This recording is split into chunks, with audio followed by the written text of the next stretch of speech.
ఈ పండక్కి అందరికీ నచ్చే చాలా టేస్టీ అయిన కరకరలాడే బెల్లం గవ్వలు ఎలా చేయాలో చూద్దాం. ఇవి చాలా గుల్లగా, క్రంచీగా, అలానే నోట్లో పెట్టుకుంటే మెత్తగా కరిగిపోయేలా ఉంటాయి. ముందుగా బౌల్లో 1 కప్పు మైదా పిండిని, అరకప్పు ఉప్మా రవ్వను తీసుకుని 1 టేబుల్ స్పూన్ ఆయిల్ వేసి కొద్దిగా వాటర్ పోసుకుంటూ చపాతీ ముద్ద కన్సిస్టెన్సీ వచ్చేలా కలుపుకోవాలి.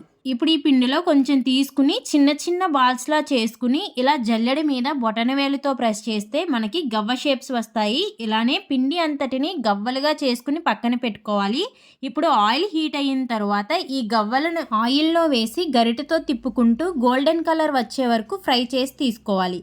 ఇప్పుడు పాకం కోసం 1 కప్పు బెల్లంలో కొద్దిగా వాటర్ పోసి ఇలా వేలికి అంటేలా పాకం వచ్చే వరకు ఉంచి ఒక గిన్నెలో పాకంని పోసి గవ్వలను వేసి పాకం అంతా గవ్వలకి పట్టేలాగా కలుపుకోవాలి.